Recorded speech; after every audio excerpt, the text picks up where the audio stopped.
Hi guys, ರೀಸೆಂಟಾಗಿ ನಾನೊಂದು P ಸಿನ ಬಿಲ್ಡ್ ಮಾಡಿದ್ದೆ. ನನಗೆ ತುಂಬ ದಿನಗಳಿಂದ ಗೇಮಿಂಗ್ಗೆ, ಎಡಿಟಿಂಗ್ಗೆ, ಹಾಗೆ 3D ಮಾಡೆಲಿಂಗ್ಗೆ, ಗೇಮ್ ಡೆವಲಪಿಂಗ್ಗೆ ಮತ್ತು ಆಡಿಯೋ FL ಸ್ಟುಡಿಯೋಗೆ ಈ ಥರ ಎಲ್ಲದೂ ಪರ್ಫೆಕ್ಟಾಗಿ ಹ್ಯಾಂಡಲ್ ಮಾಡೋ ಒಂದು ಪಿ ಸಿನ ಬಿಲ್ಡ್ ಮಾಡಬೇಕಂತ ತುಂಬ ದಿನಗಳಿಂದ ಕನಸಿತ್ತು. ಬಟ್ ನಾನು i9 ಅಥವಾ Ryzen 9 ಸೀರೀಸಲ್ಲಿ ಬಿಲ್ಡ್ ಮಾಡಬೇಕಂತ ಮಾಡಿದ್ದೆ ಒಂದು ಪವರ್ಫುಲ್ ಪಿ ಸಿನ. ಬಟ್ ನನ್ನ ಹತ್ರ ಬಡ್ಜೆಟ್ಟು ಅಷ್ಟೊಂದು ಇಲ್ಲೇ ಇರೋ ಕಾರಣ ನಾನು ಅಂದ್ಕೊಂಡಿರೋವೆಲ್ಲನೂ ಹ್ಯಾಂಡಲ್ ಮಾಡಬಲ್ಲ ಒಂದು ಬಡ್ಜೆಟ್ ರೇಂಜ್ ಪಿ ಸಿನ ಬಿಲ್ಡ್ ಮಾಡಿದ್ದೀನಿ. ಸೊ ಆ ಪಿ ಸಿನ ನಾನು ಇವತ್ತು ನಿಮಗೆ ತೋರಿಸ್ತೀನಿ. ನಾರ್ಮಲಾಗಿ ಗೇಮಿಂಗ್ಗೆ, ಎಡಿಟಿಂಗ್ಗೆ ಪಿ ಸಿ ಬಿಲ್ಡ್ ಮಾಡಬೇಕು ಅಂದರೆ ಸುಮಾರಾಗಿ 1.5 ಲ್ಯಾಕ್ ಮೇಲೇ ಖರ್ಚಾಗುತ್ತೆ. ಸೊ ನನ್ನ ಹತ್ರ ಅದು ಕೂಡ ಇರಲಿಲ್ಲ. ಅದಕ್ಕೆ ನಾನು ಏನು ಮಾಡಿದೆ ಅಂದರೆ ಸ್ವಲ್ಪ ಯೋಚನೆ ಮಾಡಿ ಅಮೆಝಾನಲ್ಲಿ ಒಂದೊಂದೇ ಐಟಮ್ಸ್ ತರಿಸಿ 1.5 ಲ್ಯಾಕ್ ಪಿ ಸಿನ 60Kನಲ್ಲಿ ಬಿಲ್ಡ್ ಮಾಡಿದ್ದೀನಿ. ಅಂದರೆ ಎಲ್ಲ ಐಟಮ್ಸ್ನೂ ಒಂದೇ ಸಲ ಹಾಕಿಲ್ಲ. ಪಿ ಸಿ ಆನ್ ಆಗೋಕ್ಕೆ ಸದ್ಯಕ್ಕೆ ಏನೇನು ಎಸೆನ್ಷಿಯಲ್ ಐಟಮ್ಸ್ ಬೇಕೋ ಅವನ್ನೆಲ್ಲ ತರಿಸಿ ಆನ್ ಮಾಡಿದ್ದೀನಿ. ಆಮೇಲೆ ದುಡ್ಡಿದ್ದಾಗ ಒಂದೊಂದೇ ಐಟಮ್ಸ್ನ ಪರ್ಚೇಸ್ ಮಾಡಿ ಪಿ ಸಿನ ಅಪ್ಗ್ರೇಡ್ ಮಾಡ್ಕೊತಾ ಹೋಗ್ತೀನಿ. ಆದರೂ ಇದರ ಪರ್ಫಾರ್ಮೆನ್ಸ್ ಏನೂ ಕಮ್ಮಿ ಇಲ್ಲ. ಇದರಲ್ಲಿ ಆಲ್ರೆಡಿ ಎಲ್ಲನೂ ಮಾಡ್ಬೋದು. ನಿಮಗೆ ಎಲ್ಲ ತೋರಿಸ್ತೀನಿ ಕೊನೆಯಲ್ಲಿ. ಸೊ ಮೊದಲು ಒಂದು ಪಿ ಸಿಗೆ ಮೇನ್ ಏನು ಬೇಕು ಅಂದರೆ ಮದರ್ ಬೋರ್ಡ್ ಮತ್ತು ಪ್ರಾಸೆಸರ್. ಇವೆರಡು ನಾವು ಮತ್ತೆ ಪರ್ಚೇಸ್ ಮಾಡೋಕ್ಕಾಗಲ್ಲ. ಸೊ ಮೊದಲೇ ಹೈ ಪರ್ಫಾರ್ಮೆನ್ಸ್ ಕೊಡೋ ಪ್ರಾಸೆಸರ್ನ ತೊಗೋಬೇಕು. ಆ್ಯಂಡ್ ಫ್ಯೂಚರಿಸ್ಟಿಕ್ ಆಗಿರೋ ಮದರ್ ಬೋರ್ಡ್ ಇದ್ದರೆ ಸಾಕು, ಬೇರೆ ಐಟಮ್ಸ್ ಎಲ್ಲನೂ ಅಪ್ಗ್ರೇಡ್ ಮಾಡ್ತಾ ಹೋಗ್ಬೋದು. ಸೊ ನಾನು ಚೂಸ್ ಮಾಡಿರೋ ಪವರ್ಫುಲ್ ಪ್ರಾಸೆಸರ್ ಯಾವುದು ಅಂದರೆ Ryzen 7 700G. ಇದೇ ಯಾಕೆ ಅಂದರೆ ಇದು ನನಗೆ ಬೇಕಾಗಿರೋ ಬಡ್ಜೆಟಲ್ಲಿ ಸಿಗುತ್ತೆ, 30,000 ಒಳಗಡೆ ಸಿಗುತ್ತೆ. ನಾನು ಮೊದಲು ಇಂಟೆಲ್ನಲ್ಲಿ ತೊಗೋಬೇಕು ಅಂತ ಅಂದ್ಕೊಂಡಿದ್ದೆ. ಆದರೆ ಇತ್ತೀಚೆಗೆ ರಿಲೀಸ್ ಆಗಿರೋ ಇಂಟೆಲ್ 13 ಮತ್ತು 14 ಸೀರೀಸ್ಗಳಲ್ಲಿ ಕೆಲವು ಪ್ರಾಬ್ಲಮ್ಸ್ ಬರ್ತಿವೆ ಅಂತೆ. ಅದಕ್ಕೆ ಹೊಸ ಸೀರೀಸ್ ತೊಗೊಳ್ಳೋಣ ಅಂತ ಇಂಟೆಲ್ ಕೋರ್ ಅಲ್ಟ್ರಾ ತೊಗೋಬೇಕು ಅಂತ ವೆಯ್ಟ್ ಮಾಡಿದೆ. ಸೊ ಯಾವುದಾದ್ರೂ ಹೊಸ ಪ್ರಾಸೆಸರ್ ಸೀರೀಸ್ ರಿಲೀಸ್ ಆದ ತಕ್ಷಣ ತೊಗೋಬಾರ್ದು. ಅಟ್ಲೀಸ್ಟ್ ಒಂದು 6 ಮಂತ್ಸ್ ಆದರೂ ವೆಯ್ಟ್ ಮಾಡಬೇಕು. ಆವಾಗಲೇ ನಮಗೆ ಅದರಲ್ಲಿರೋ ಕಾನ್ಸ್ ಎಲ್ಲ ಗೊತ್ತಾಗುತ್ತೆ. ಸೊ ನಾನು ವೆಯ್ಟ್ ಮಾಡೋದು ಯಾಕೆ ಅಂತ ಮತ್ತು ರಿಸ್ಕ್ ಯಾಕೆ ಅಂತ ಇಂಟೆಲ್ನಿಂದ ರೈಸನ್ಗೆ ಹೋದೆ. ರೈಸನ್ನಲ್ಲಿ ನಾನು 7 ಸೀರೀಸ್ನ ಪ್ರಿಫರ್ ಮಾಡಿ ಅದರಲ್ಲಿ Ryzen 7 700G ತೊಗೊಂಡಿದ್ದೀನಿ. ಇದು latest processor. Already Ryzen 8000 series ಮತ್ತು 9000 ಸೀರೀಸ್ ಕೂಡ ಬಂದಿದೆ. ಬಟ್ 9000ಅಲ್ಲಿ 7 ಸೀರೀಸ್ ಇನ್ನೂ ರಿಲೀಸ್ ಮಾಡ್ದಂಗಿಲ್ಲ. ನಾನು ತೊಗೋಬೇಕಾದ್ರೆ 8000 ಸೀರೀಸಲ್ಲಿ 7 ಜನ್ರೇಷನ್ ಯಾವುವು ಸ್ಟಾಕಲ್ಲಿ ಇರಲಿಲ್ಲ. ಆದರೂ ಅವಕ್ಕೂ ಇದಕ್ಕೂ ಏನು ವ್ಯತ್ಯಾಸ ಏನಿಲ್ಲ, ಬರೀ ಒಂದು 5% ಪರ್ಫಾರ್ಮೆನ್ಸ್ ಇನ್ಕ್ರೀಸ್ ಆಗಿದೆ ಅಷ್ಟೇ. Ryzen 7 ತೊಗೊಂಡ್ಬಿಟ್ಟೆ. ಇದಾದರೆ ಹಳೇದು ಎಲ್ಲ ಪರ್ಫೆಕ್ಟ್ ಆಗಿದೆ ಅಂತ ಗೊತ್ತಾಗಿ ನಾನು ಅಂದ್ಕೊಂಡಿರೋದೆಲ್ಲನೂ ಹ್ಯಾಂಡಲ್ ಮಾಡುತ್ತೆ, ಇದ್ರ ಜೊತೆಗೆ ಒಳ್ಳೆ GPUನ ಸೇರಿಸಿದ್ರೆ. ಆದರೆ ಸದ್ಯಕ್ಕೆ ನನ್ನ ಹತ್ರ ಬಡ್ಜೆಟ್ ಇಲ್ಲದೆ ಇರೋದ್ರಿಂದ ಎಕ್ಸ್ಟರ್ನಲ್ GPUನ ಆಮೇಲೆ ತೊಗೊತೀನಿ. ಈ ಪ್ರಾಸೆಸರ್ನಲ್ಲಿ 4K ಎಡಿಟಿಂಗ್ ಮಾಡ್ಬೋದು, 1080p ಗೇಮಿಂಗ್ನೂ ಮಾಡ್ಬೋದು ವಿತೌಟ್ ಡೆಡಿಕೇಟೆಡ್ GPU. ಇನ್ನು ಇದಕ್ಕೆ ಡೆಡಿಕೇಟೆಡ್ GPU ಹಾಕಿದರೆ 4K ಗೇಮಿಂಗ್, 4K ಎಡಿಟಿಂಗ್ನು ಫುಲ್ ಸ್ಮೂತಾಗಿ ಮಾಡ್ಬೋದು. GPUನ ಫ್ಯೂಚರ್ನಲ್ಲಿ ಆ್ಯಡ್ ಮಾಡ್ತೀನಿ. ಆಮೇಲೆ ಮದರ್ ಬೋರ್ಡ್ನಲ್ಲಿ 2 ಟೈಪ್ಸ್ ಸಿಗುತ್ತೆ. ಒಂದು ಮೈಕ್ರೋ ATX, ಇನ್ನೊಂದು ATX ಅಂತ. ಸೊ ನಾವು ಗೇಮಿಂಗ್ಗೆ, ಎಡಿಟಿಂಗ್ಗೆ ಬಿಲ್ಡ್ ಮಾಡ್ತಾ ಇರೋದ್ರಿಂದ ATXನ ತೊಗೊಳ್ಳೋದೇ ಬೆಟರ್. ಮೈಕ್ರೋ ATXಗಳು ಕಡಿಮೆ ಫೀಚರ್ಸ್ನಿಂದ ಕಮ್ಮಿ ಪ್ರೈಸಸ್ಗೆ ಸಿಗುತ್ತೆ. ಬಟ್ ನಾನು ಸಜೆಸ್ಟ್ ಮಾಡೋದೇನೆಂದರೆ ATX ತೊಗೋಬೇಕು, ಅದು ಕೂಡ ಈ ಥರ ಬಿಲ್ಡ್ಗೆ. ಇದು ನಾನು ತೊಗೊಂಡಿರೋ motherboard Gigabyte B650 gaming X AX V2 ಅಂತ. ಈ ಮದರ್ ಬೋರ್ಡ್ Ryzen 7000 ಮತ್ತು 8000 ಸೀರೀಸ್ನ ಸಪೋರ್ಟ್ ಮಾಡುತ್ತೆ. DDR5 ರ್ಯಾಮ್ ಸಪೋರ್ಟ್ ಇದೆ. ನಾರ್ಮಲಾಗಿ DDR5ಗೆ 4800 MHz ಸ್ಪೀಡ್ಸ್ನೇ ಡಿಫಾಲ್ಟ್ ಆಗಿರುತ್ತೆ. ಬಟ್ ನಿಮಗೆ ಜಾಸ್ತಿ ಸ್ಪೀಡ್ಸ್ ಬೇಕಂದರೆ 6000 ಆರ್ 8000 ಸ್ಪೀಡ್ಸ್ ಇರೋ ರ್ಯಾಮ್ನ ಹಾಕ್ಕೊಂಡು ಬಯೋಸ್ ಸೆಟ್ಟಿಂಗ್ಸಲ್ಲಿ ಹೋಗಿ ಪ್ರೊಫೈಲ್ನ ಚೇಂಜ್ ಮಾಡ್ಕೋಬೇಕು 6000ಗೆ ಅಥವಾ 8000ಗೆ. ಇದು ತುಂಬ ಪರ್ಫಾರ್ಮೆನ್ಸ್ ಬೂಸ್ಟ್ ಮಾಡುತ್ತೆ. ಅದಕ್ಕೆ ಮದರ್ ಬೋರ್ಡ್ ಈ ಥರ ಬೂಸ್ಟಿಂಗ್ಗೆ ಸಪೋರ್ಟ್ ಮಾಡುತ್ತಾ ಇಲ್ವ ಅಂತ ನೋಡಿ ತೊಗೊಳ್ಳೋದು ಬೆಟರ್. ಇದು ಸಿಂಗಲ್ ಸ್ಟಿಕ್. ಫ್ಯೂಚರ್ನಲ್ಲಿ ಇನ್ನೂ ರ್ಯಾಮ್ಸ್ನ ಹಾಕ್ತೀನಿ. ಸಿಂಗಲ್ ಸ್ಟಿಕ್ ಆದರೂ ಪರ್ಫಾರ್ಮೆನ್ಸ್ಗೇನು ಕಮ್ಮಿ ಇಲ್ಲ, ನೀವೇ ಕೊನೆಯಲ್ಲಿ ನೋಡ್ತೀರಿ. ಇದರಲ್ಲಿ 4 RAM ಸ್ಲಾಟ್ಸ್ ಇದೆ. ಟೋಟಲಾಗಿ ನೀವು ಇದರಲ್ಲಿ 256 GB ರ್ಯಾಮ್ನ ಹಾಕ್ಕೋಬೋದು. ಆ್ಯಂಡ್ ನೆಕ್ಸ್ಟ್ ಸ್ಟೋರೇಜ್, ಇದರಲ್ಲಿ ಒಂದು Gen 5 M.2 SSDನ ಹಾಕೋಬೋದು. ಇದು 14000 MBPS ವರೆಗೂ ಸಪೋರ್ಟ್ ಮಾಡುತ್ತೆ. 2 Gen 4 M.2 SSD ಕೊಟ್ಟಿದ್ದಾನೆ. ಇದರಲ್ಲಿ 7400 MBPS ಸ್ಪೀಡ್ಸ್ ಇರೋ SSDಸ್ನ ಹಾಕೋಬೋದು. ನಿಮ್ಮ ಹತ್ರ ಏನಾದರೂ Gen 3 M.2 ಇದ್ರೂ ಇದರಲ್ಲಿ ಹಾಕೋಬೋದು, ಸಪೋರ್ಟ್ ಮಾಡುತ್ತೆ. ಸೊ ಈ Gen 4 ಅನ್ನೋದೇ ಇವಾಗ ಲೇಟೆಸ್ಟ್. Gen 5 ಅದಕ್ಕಿಂತ ಲೇಟೆಸ್ಟ್. ಮಾರ್ಕೆಟಲ್ಲಿ ಈ SSDಗಳು ಸಿಗ್ತಾನೇ ಇಲ್ಲ, ಸಿಕ್ಕಿದ್ರೂ ತುಂಬ ಜಾಸ್ತಿ ಪ್ರೈಸ್ಗಿವೆ. ಸೊ ಈ Gen 5 ಅನ್ನೋದು ಫ್ಯೂಚರ್ ಪ್ರೂಫ್ಗೆ ಮದರ್ ಬೋರ್ಡಲ್ಲಿ ಹಾಗೆ ಸುಮ್ಮನೆ ಇರಬೇಕು. ಇವಾಗ ಸದ್ಯಕ್ಕೆ ನಾನು Gen 4 SSDಗಳನ್ನ ಯೂಸ್ ಮಾಡ್ತಾ ಇದ್ದೀನಿ. ನಾನು ಇದರಲ್ಲಿ Gen 3 250 GB ಒಂದು ಹಾಕಿದ್ದೀನಿ, ಇನ್ನೊಂದು Gen 4 1 TB ಒಂದು ಹಾಕಿದ್ದೀನಿ. ನನಗೆ Gen 3 ಸ್ಪೀಡ್ಸ್ ನೋಡೇ ಶಾಕ್ ಆಗೋಯ್ತು. ಇನ್ನು ಅರ್ಥ ಮಾಡ್ಕೊಳ್ಳಿ Gen 4 ಸ್ಪೀಡ್ಸ್ ಯಾವ ಥರ ಇರುತ್ತೆ ಅಂತ. ಜೆನ್ 3 ಎಸ್ ಎಸ್ ಡಿಯಿಂದ ಜೆನ್ 4 ಎಸ್ ಎಸ್ ಡಿಗೆ ನಾನು ರೀಸೆಂಟಾಗಿ ಒಂದು 50 GB ಫೈಲ್ನ ಟ್ರಾನ್ಸ್ಫರ್ ಮಾಡಿದೆ. ನಾರ್ಮಲಾಗಿ 50 GB ಫೈಲ್ ಟ್ರಾನ್ಸ್ಫರ್ ಆಗೋಕ್ಕೆ ತುಂಬ ಹೊತ್ತಾಗುತ್ತೆ, ಬಟ್ ಇದರಲ್ಲಿ ಜಸ್ಟ್ 1 ಮಿನಿಟಲ್ಲೇ ಟ್ರಾನ್ಸ್ಫರ್ ಆಗೋಯಿತು. ಇನ್ನು ಜೆನ್ 4 ಟು ಜೆನ್ 4ಗೆ ಟ್ರಾನ್ಸ್ಫರ್ ಮಾಡಿದರೆ ಎಷ್ಟು ಸ್ಪೀಡ್ಸಲ್ಲಿ ಆಗ್ಬೋದು, ಮತ್ತು ಇದಕ್ಕೆ 5G ವೈಫೈ ಇದ್ದಾಗ ಅದರಲ್ಲಿ ಡೌನ್ಲೋಡ್ಸ್ ಮಾಡ್ಕೊಂಡ್ರು ಅಷ್ಟೇ ಫಾಸ್ಟಾಗಿ ಡೌನ್ಲೋಡ್ ಆಗಿಬಿಡುತ್ತೆ. ಯಾಕಂದರೆ ನೆಟ್ವರ್ಕಿಂದ ಡೌನ್ಲೋಡ್ ಆಗ್ತಾ ಇರೋ ಫೈಲ್ ಸ್ಟೋರೇಜಲ್ಲಿ ಸ್ಟೋರ್ ಆಗ್ತಾ ಇರುತ್ತಲ್ಲ, ಸೊ ಆ ಸ್ಟೋರೇಜ್ ಕೂಡ ಆ ಸ್ಪೀಡ್ಸಲ್ಲೇ ಇದ್ದರೆ ಇದು ಸೇಮ್ ಇದ್ದು ನಿಮಗೆ 5G ಸ್ಪೀಡ್ಸಲ್ಲಿ ಎಷ್ಟು ಫಾಸ್ಟಾಗಿ ಡೌನ್ಲೋಡ್ ಆಗಬೇಕೋ ಅಷ್ಟು ಫಾಸ್ಟಾಗಿ ಡೌನ್ಲೋಡ್ ಆಗುತ್ತೆ. ಇನ್ನು ಕೊನೆಯದಾಗಿ ಪವರ್ ಸಪ್ಲೈ. ನಾನು ಬೈ ಮಾಡೋವಾಗ ನನಗೆ 750 ವ್ಯಾಟ್ ಸಿಗಲಿಲ್ಲ, ಯಾಕಂದರೆ ನಾನು ಬೈ ಮಾಡಿದ್ದು ಆನ್ಲೈನಲ್ಲಿ. ಸೊ 650 ವ್ಯಾಟ್ ನನಗೆ ಸಿಕ್ಕಿದ್ದು, ಅದನ್ನೇ ತೊಗೊಂಡೆ. ಬಟ್ 750 ವ್ಯಾಟ್ ತೊಗೋಬೇಕಾಗಿತ್ತು. Ryzen 4070ನ ಹಾಕ್ಬೇಕು ಅಂದ್ಕೊಂಡಿದ್ದೆ, ಬಟ್ ಈ 650ಗೆ ಇವಾಗ 4060 ಅಥವಾ 4060 Tiನ ಹಾಕ್ಬೋದು. ನೋಡೋಣ ಫ್ಯೂಚರಲ್ಲಿ ಆದರೆ ಇದನ್ನು ಚೇಂಜ್ ಮಾಡಿ ಅದನ್ನು ಹಾಕ್ತೀನಿ, ಇಲ್ಲ ಅಂದರೆ ಇದನ್ನೇ ಯೂಸ್ ಮಾಡ್ತೀನಿ. ಇನ್ನೊಂದು ಸಜೆಷನ್ ನಾನು ನಿಮ್ಗೆ ಹೇಳೋದೇನೆಂದರೆ, ಯಾವಾಗಲೂ ಪವರ್ ಸಪ್ಲೈ ತೊಗೋವಾಗ ಬ್ರಾಂಜ್ ಅಥವಾ ಗೋಲ್ಡ್ ತೊಗೊಳ್ಳಿ.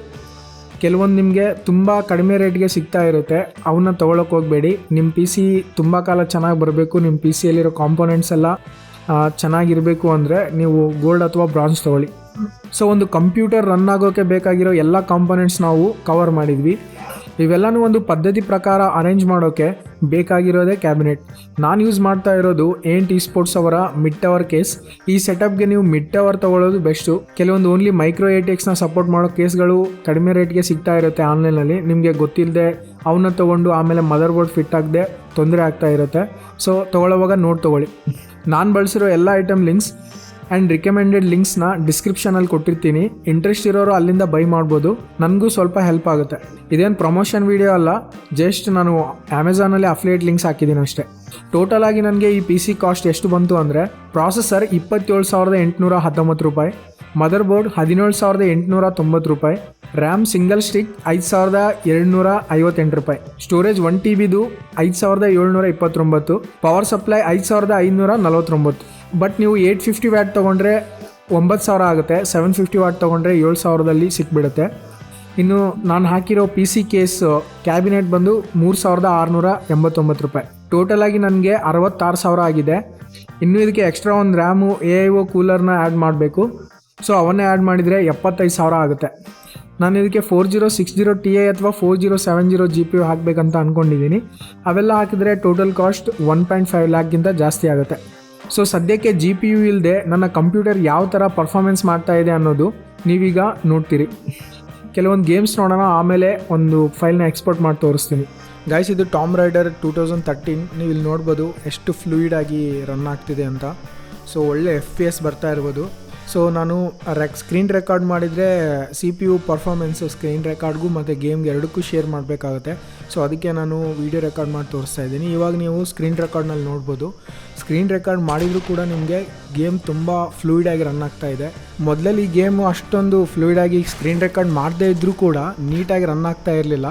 ಒಂದು 25 FPS ಬರ್ತಾಯಿತ್ತು. ನಾನೇನು ಮಾಡಿದೆ ಅಂದರೆ ಬಯೋಎಸಲ್ಲಿ ಹೋಗಿ ರ್ಯಾಮ್ ಸ್ಪೀಡ್ನ ಇನ್ಕ್ರೀಸ್ ಮಾಡಿದೆ, ಹೇಳಿದ್ನೆಲ್ಲ ಪ್ರೊಫೈಲ್ ಚೇಂಜ್ ಮಾಡಿದೆ. ಸೊ 4800ಇಂದ 6000 ಮಾಡಿದೆ.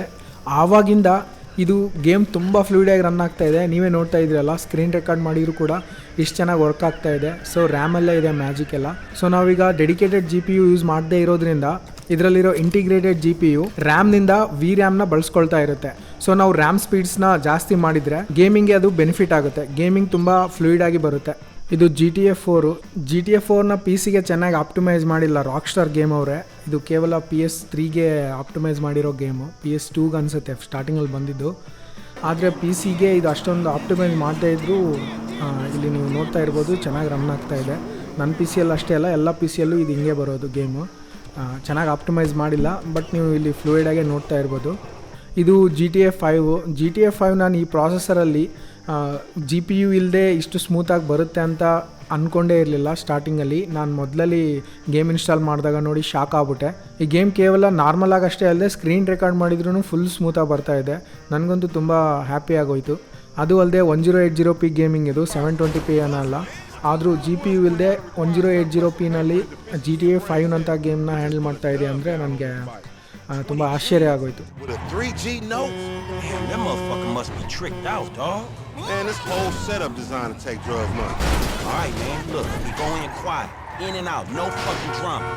I'll try, homie, but I'm ಇದು ನ್ಯೂ ಗೇಮು, ಸ್ವಲ್ಪ 2018 ರಿಲೀಸ್ ಆಗಿರೋ ಗೇಮ್ಸ್ನ ಅಷ್ಟೊಂದು ಚೆನ್ನಾಗಿ ಹ್ಯಾಂಡಲ್ ಮಾಡಲ್ಲ. 1080pನಲ್ಲಿ 720pಯಲ್ಲಿ ತುಂಬ ಚೆನ್ನಾಗಿ ಹ್ಯಾಂಡಲ್ ಮಾಡುತ್ತೆ, ಏನು ಲ್ಯಾಗ್ಸ್ ಏನಾಗಲ್ಲ. GPU ಇಲ್ಲದೆ 720p ಗೇಮ್ನ, ಅದು ಕೂಡ ನ್ಯೂವರ್ ಗೇಮ್ಸ್ನ ಹ್ಯಾಂಡಲ್ ಮಾಡೋದು ಅಷ್ಟು ಸುಲಭವಾದ ಮಾತೇನಲ್ಲ.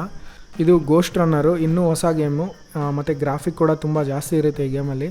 ಸೊ ಇದನ್ನು ಕೂಡ ನೀವು 720pಯಲ್ಲಿ ಹ್ಯಾಂಡಲ್ ಮಾಡ್ತಾ ಇರೋದು ನೋಡ್ಬೋದು.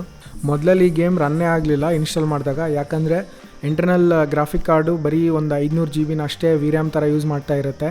ಆದರೆ ನಾನು ಬಯಾಸಲ್ಲಿ ಹೋಗಿ ಒಂದು 2 GB VRAM ಆಗಿ ಕೊಟ್ಟಿದ್ದೀನಿ. ಸೊ ಇವಾಗ ಸಿಸ್ಟಮ್ ರ್ಯಾಮ್ನಿಂದ 2 GB VRAM ಥರ ಇದು ಯೂಸ್ ಮಾಡ್ಕೊಳ್ತಾ ಇದೆ. ಆವಾಗಿಂದ ಈ ಗೇಮ್ 720pಯಲ್ಲಿ ಈ ಥರ ಬರ್ತಾ ಇದೆ.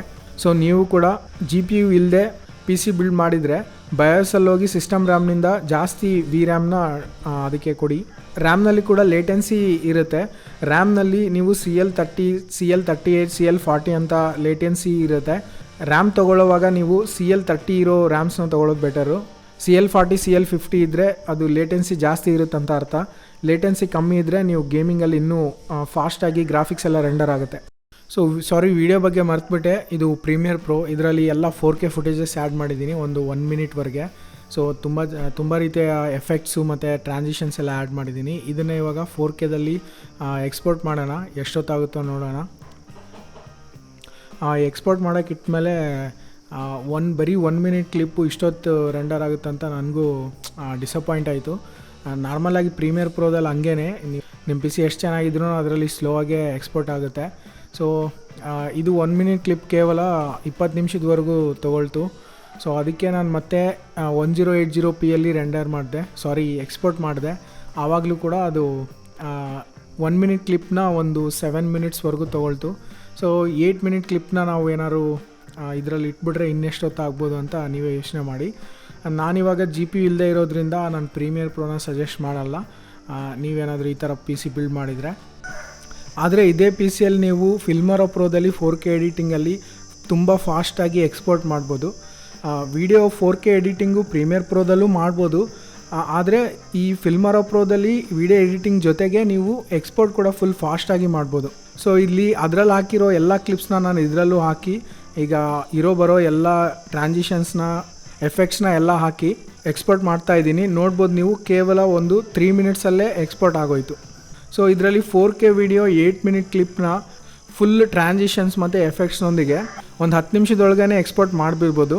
ಸೊ ನಾನಿವಾಗ ಈ ಫಿಲ್ಮರಾ ಪ್ರೋನೇ ಎಲ್ಲದಕ್ಕೂ ಯೂಸ್ ಮಾಡ್ತಾ ಇದ್ದೀನಿ. ನೀವು ಕೂಡ ಇದನ್ನೇ ಯೂಸ್ ಮಾಡೋಕ್ಕೆ ಸಜೆಸ್ಟ್ ಮಾಡ್ತೀನಿ, GPU ಬಿಲ್ಡ್ ಮಾಡೋವರೆಗೂ. GPU ಇದ್ದಾಗ ನೀವು ಪ್ರೀಮಿಯರ್ ಪ್ರೋಗೆ ಹೋಗ್ಬೋದು.